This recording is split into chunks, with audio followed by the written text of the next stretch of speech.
normally. The last several months, I think, I only do one live. It's on Mondays.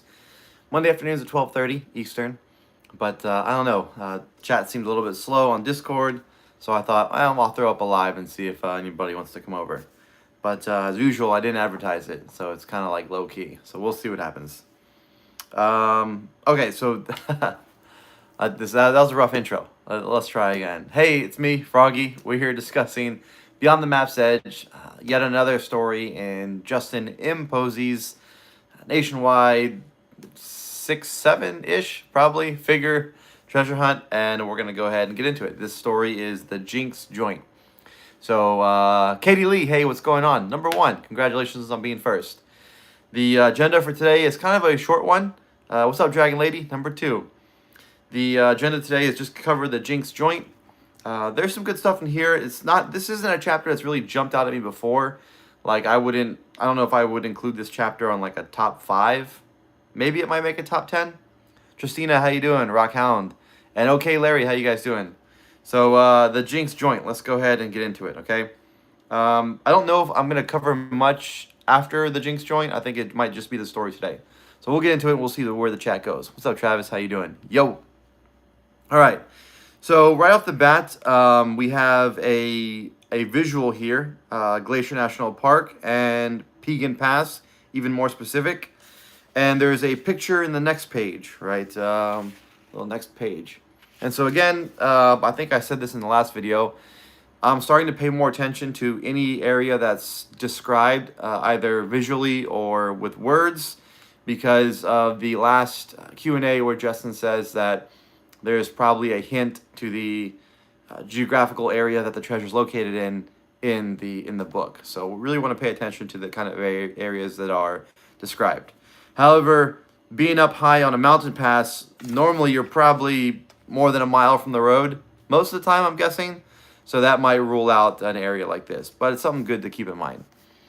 All right, so moving on.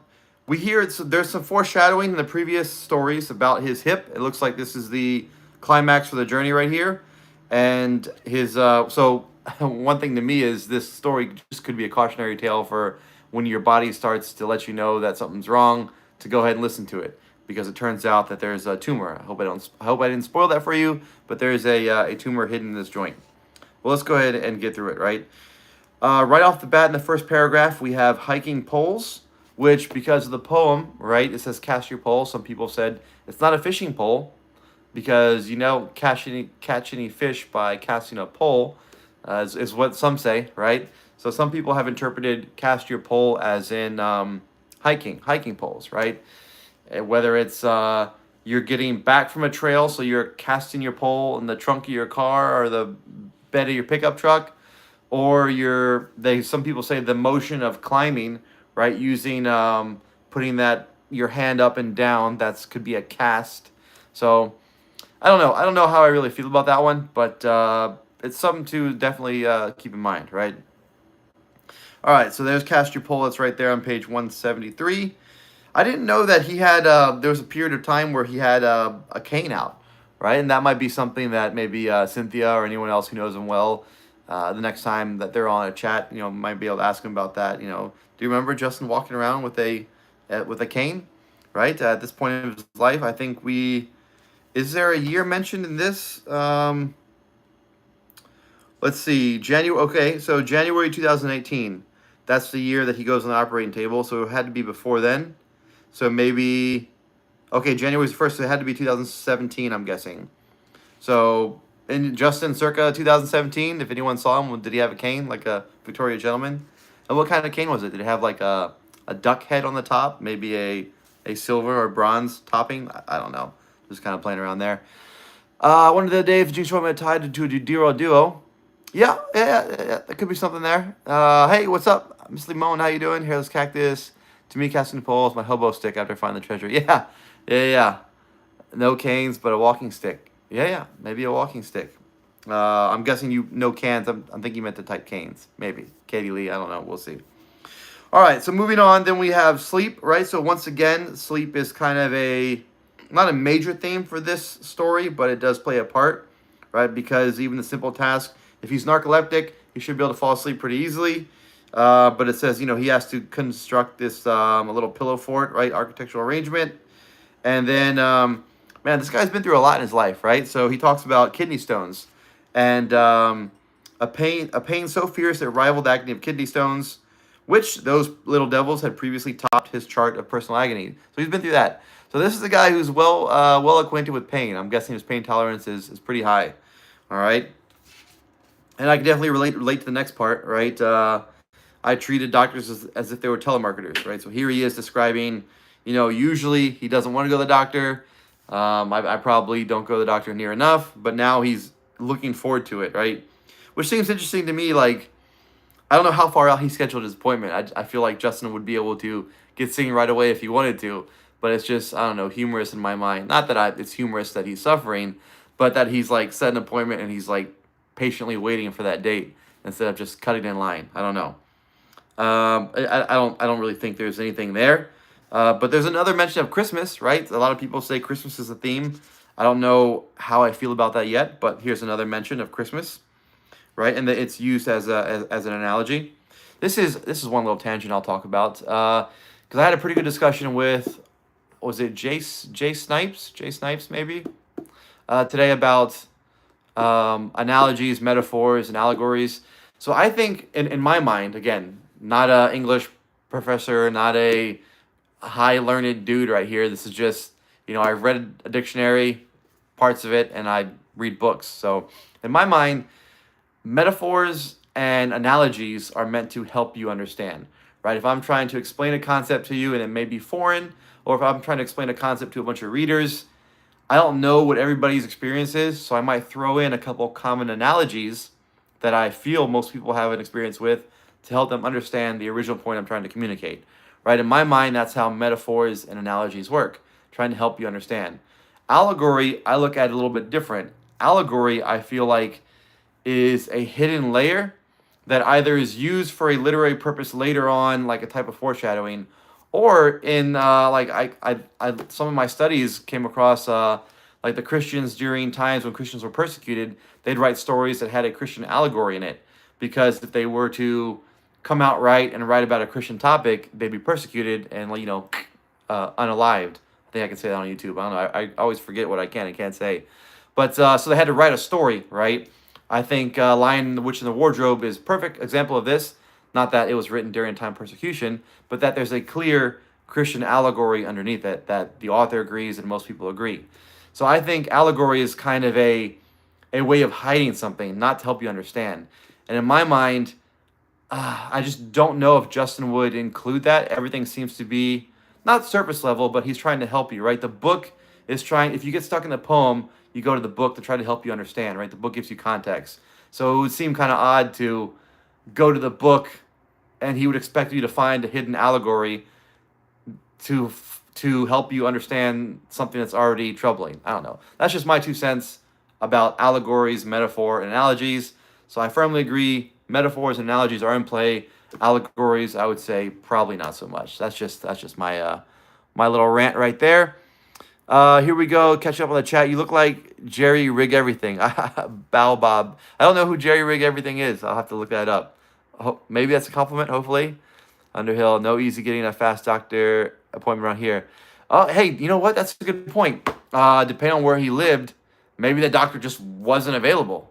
Yeah, if he was on one of the remote areas, I think 2018, 2017, we keeping track of the Justin calendar, right? Is he in Texas yet? I don't know. Don't say it. Don't say it. I won't say it. Rest in peace. Charlie Kirk. Yeah, rest in peace right there. Black Sheep. ABC, what do you think of Stalin's role?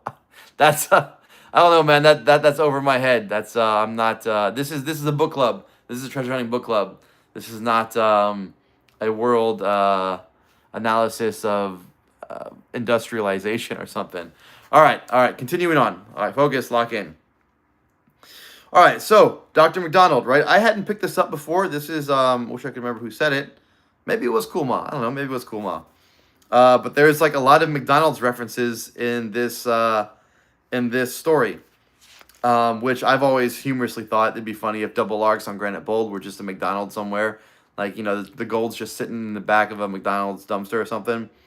But we'll see. We'll see if we can keep track of how many comes up. All right. So there's Dr. McDonald, first thing, 173, and we do know Justin has set a precedence of changing names to hide, to protect people. Right. So maybe this Dr. McDonald, his real name is Dr. So and so, and this is just so people don't go bothering him.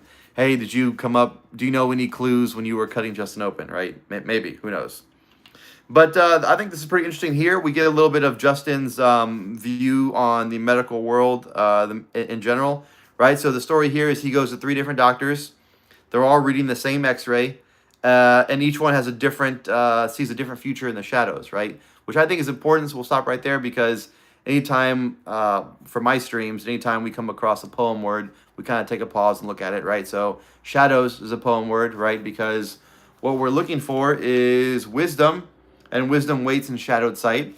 So it's worth taking a second look at that sentence, right? If wisdom waits in shadowed sight.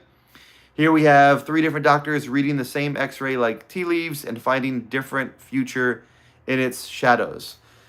So, where do we go from there, right? Well, one thing Justin has clarified is that we don't need to do X-rays or any kind of specialized machine like that, right? In his last interview, Justin was asked, hey, Justin, some people are doing X-rays. Do we need that to find the treasure? And Justin says, no, you don't need to do any of that.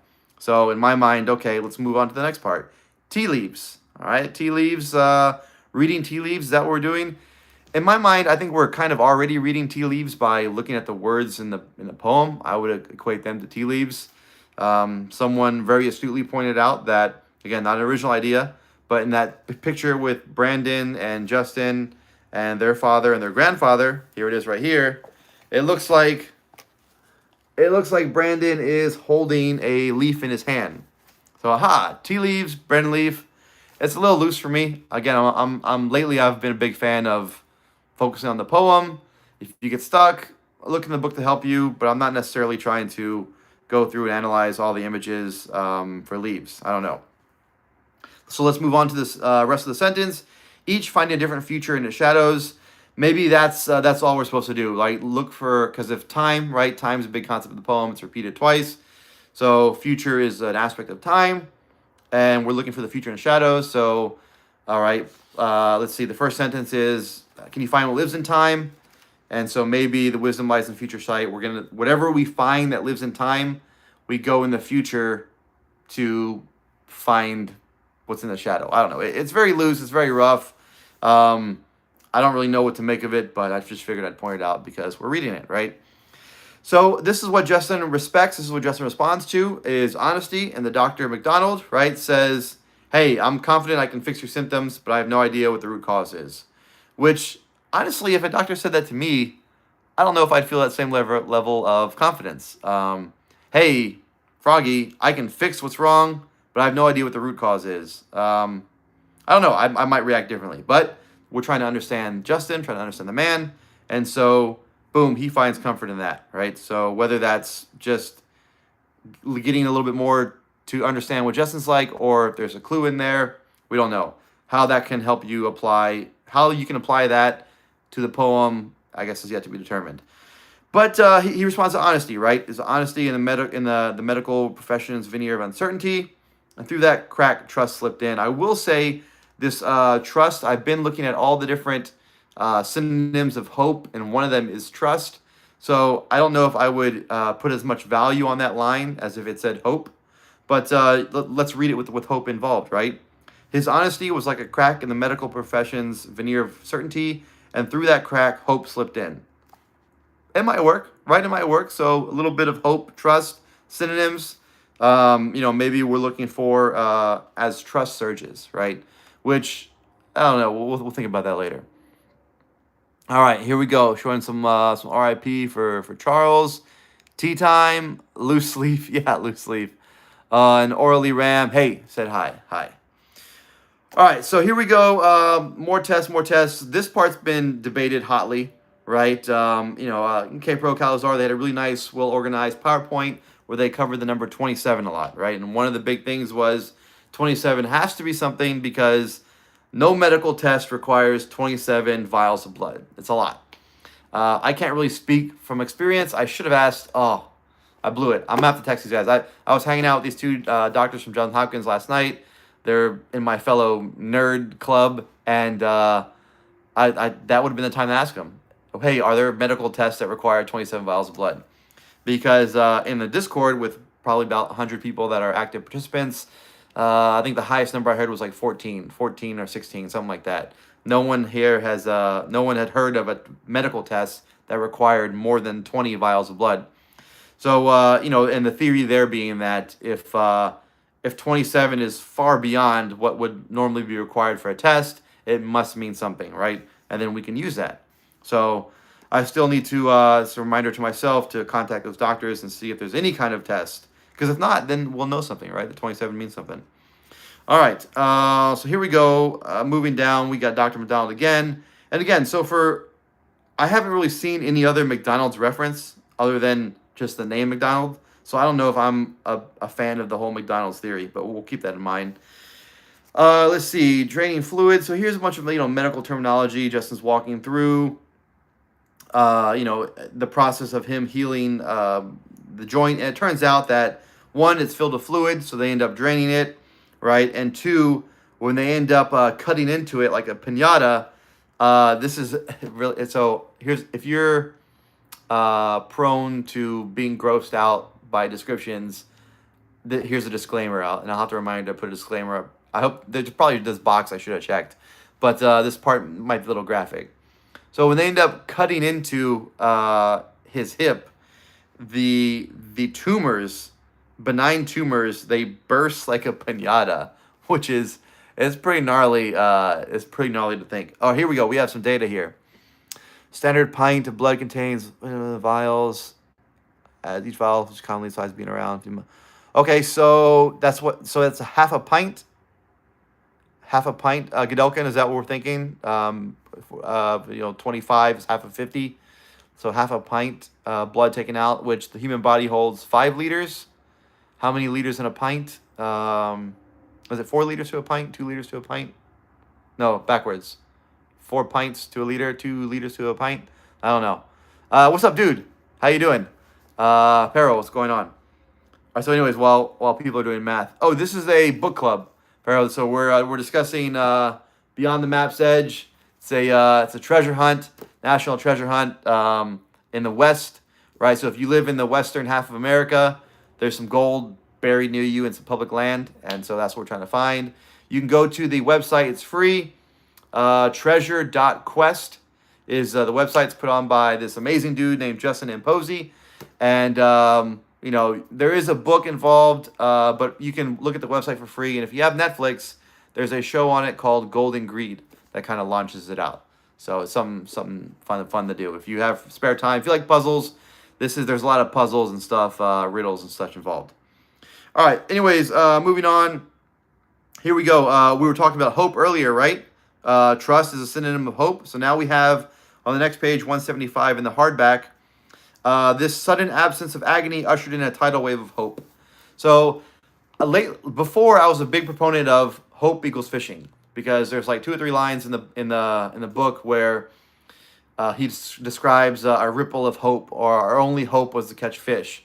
Now I'm thinking, okay, what's more important to the man himself? A fishing story, or his hip being hurt so bad he couldn't walk and now it's healed? So I think I'm moving over to camp hope equals the Jinxed joint, right? Hope equals walking and hiking, which, I mean, I like it now because I don't think this is a secret. I've been saying this. My solve for stanza 2 is in the Grand Tetons now. So a lot of hiking and walking around here, right? So I think for now I'm going to go with As Hope Surges, kind of equaling his story about the Jinxed joint. But again, if the poem can be solved in isolation, it's not that that's the exact definition. It's just that helps you understand the hope is, right?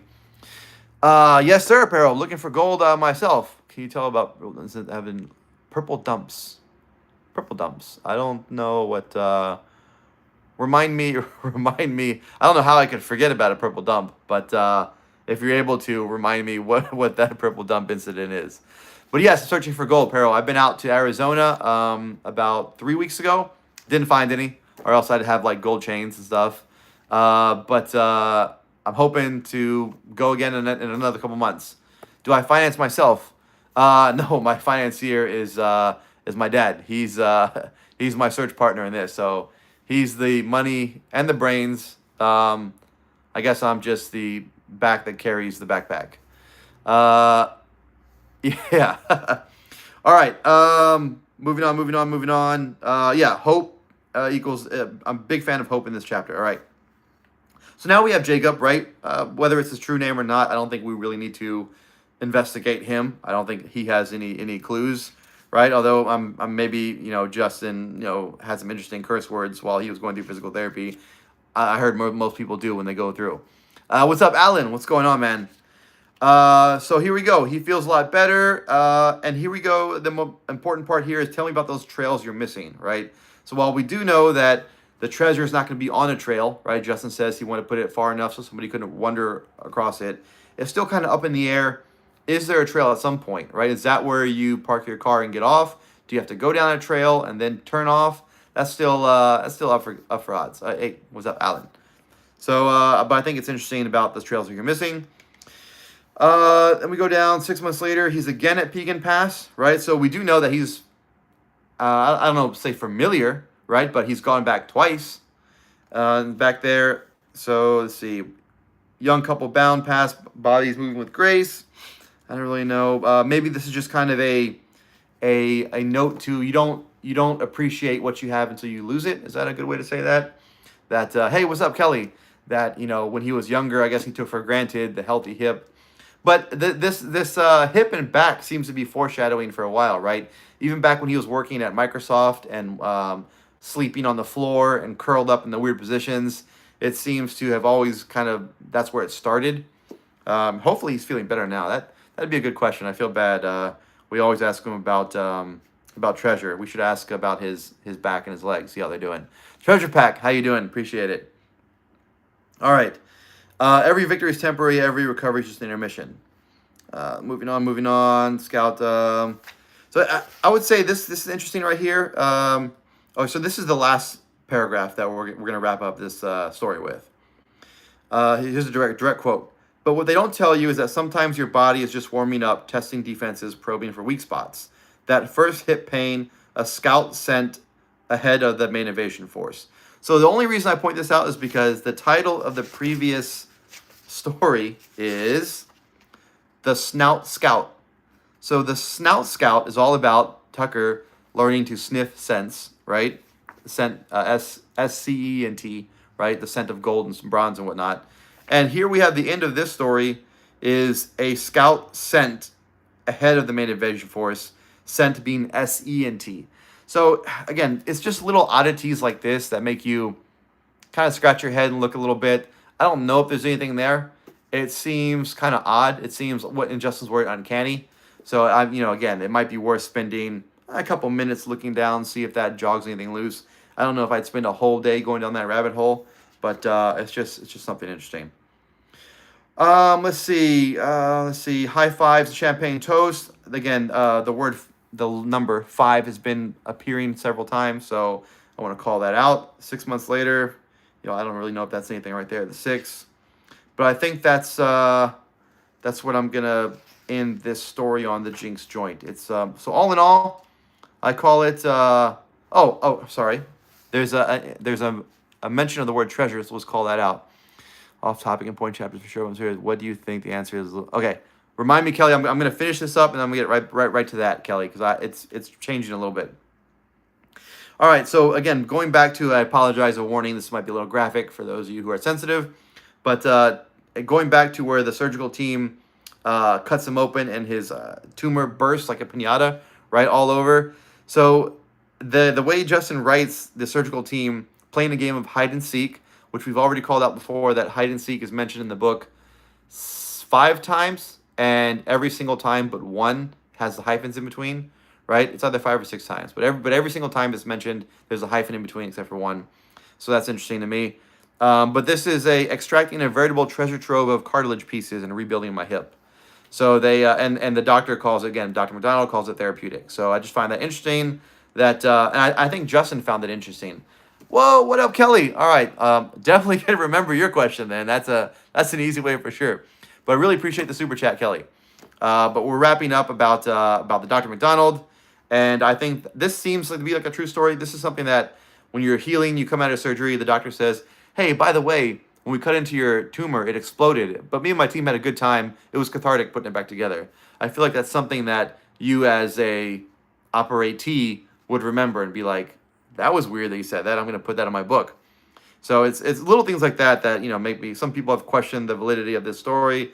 I don't. For me, I think it's pretty close to what happened, and any kind of discrepancy, I would just refer back to Justin's comments on memory, on how I'm gonna butcher it the quote, but like his summers were always longer. His mom's lemonade was always tasted better. His play fights with his brother were always life or death, whatever. So that's my comments on that. All right, Kelly, because it's right there. Let's go ahead and get into what lives in time. So I don't know if you were on the chat. This is like 30 minutes ago. This is pretty fresh. We were talking about what if the answer to what lives in time changes for every stanza, being that it's a question we're always trying to find throughout the poem, and that answer is going to be different. So, like these are just examples, right? This may or may not be part of my current solve, but like for the what lives in time for stanza 2 might be a glacier.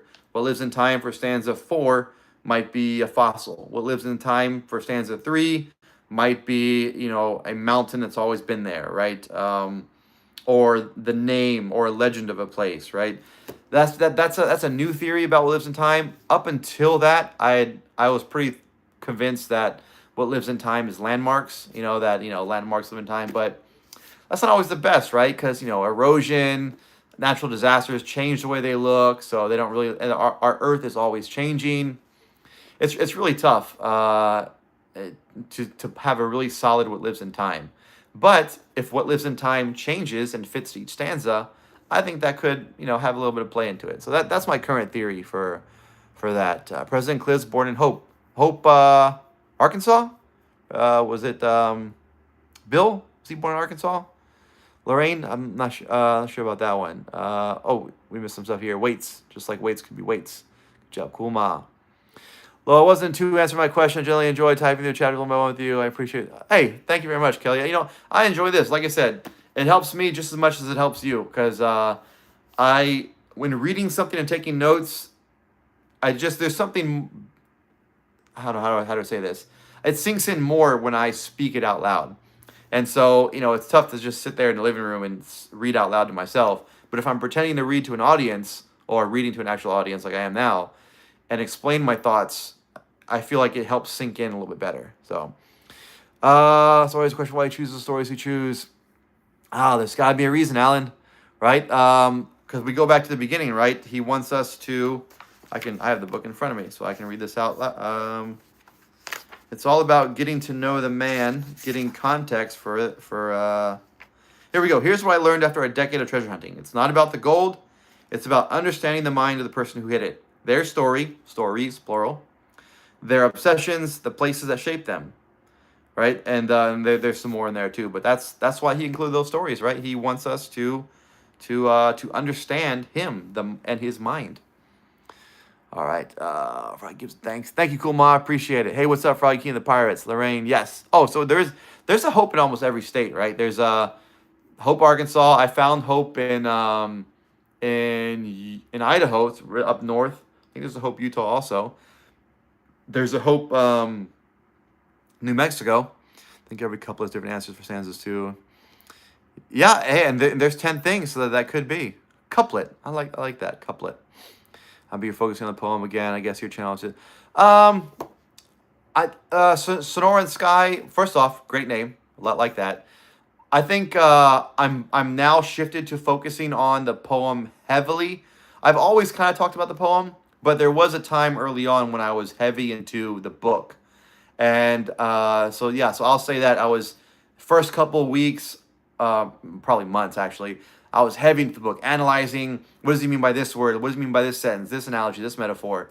And then I slowed down a little bit, and so now I'm kind of, okay, I only really go to the book when I'm stuck in a part of the poem. But I do want to get these videos out contextually, so we can again understand the mind of Justin. So now that's how I'm reading it. And if you look at my earlier videos, I probably approach the stories differently, which means I'll probably have to go back eventually at some point if the treasure's not found and redo those early chapters. But that's what I'm looking for now when I read it. I'm looking to get into his mind, his obsessions, and the places that shaped him. Which, in hindsight, now that line means something completely different to me. The line right here on page X111, it's Roman numerals, right? The line, it's about understanding the mind of the person who hit it, their story, their obsessions, the places that shaped them. That line means so much more to me now because in the Q&A with Tyler and on X, someone that flat out asks, "Is the place where the treasure is described in the book?" And he says, "Yeah, the geological place, not exactly, but like the general area." So I think that's some foreshadowing there.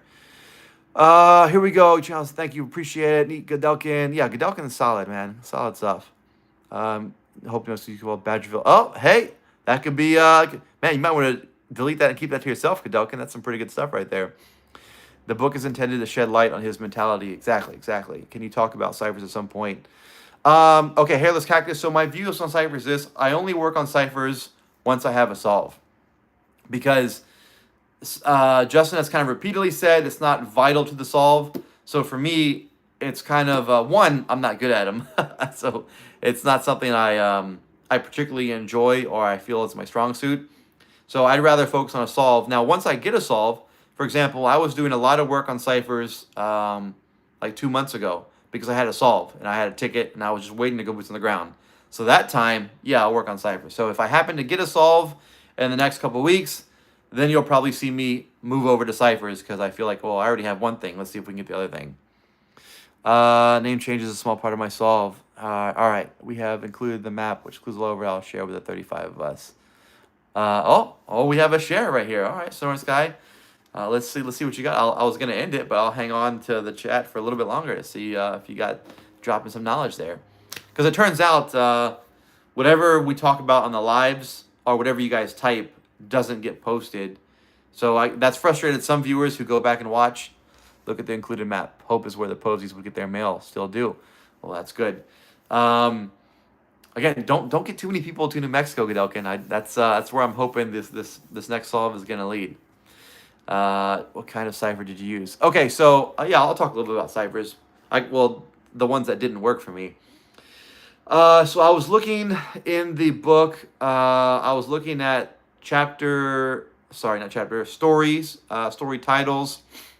I didn't really use the thes because he adds a the. So I'm like, well, if you add a the, that would change what the cipher is, right?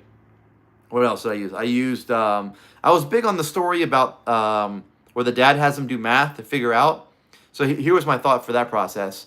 I was thinking it would give me some kind of numbers, and those numbers would equate to, I could put them in an alphabet or substitution cipher, because the cipher has to do with the container, right? That's so, it doesn't help me if I just get some numbers, because how does the number equate to a container? It just didn't make sense to me. So I was working on that story where he talks about, he got the answer 67.3. Because I thought that was odd, right? How would, a child remember 67.3? He would have rounded up, I thought. But anyways, that really helped out. The most progress I made was in Alaska, which is funny. Sonoran Sky is dropping some heat about right now. Follow the dashed lines for slide 2 marker about to draw out. So what I did was I listed all the places, landmarks in Alaska. And first I bunched them into categories like all the rivers, all the mountains, all the water things like the bay, the island, all the islands, plateaus. And then so I listed those out and I wrote down how many each category. Like, okay, this is for example, not exact numbers. Okay, there's nine rivers, there's 11 valleys, there's this, that's that. And then those numbers I put in a substitute and see if they happened. Then I did that same thing with the whole map. I really use the map a lot, trying to break down into categories. You're breaking it down by wildlife versus study areas versus national park versus national forest. And I was always trying to melt it down to a number and then use that number to do either addition or some kind of mathematical function to, and then get a number from that, whether it was using a Caesar shift or doing an anagram. And I mean, trying to remember some of the phrases I got. Something about like it was like a DB Cooper backpack one. There was carry, and I think my bias was infiltrating because I was a big believer that well, still am partially, that whatever the container is going to be, how do I say this, whatever the vessel container is, it's something that's kind of transport ready, if that makes any sense. So like say you forgot a backpack, right, that you'd be able to walk up and somehow carry this thing. That's kind of what I'm working. So it'd have straps on it involved somehow. It's kind of a crazy idea, but that's kind of what I was thinking out. All right, let's see what the heat that Sonoran Sky was dropping. Sonoran Sky, the place on this map they're on, it should be, okay, so something about Alaska out, and this proves it, yeah. All right, so that's going to be bad for Scribbly. Scribbly's big in Alaska, so.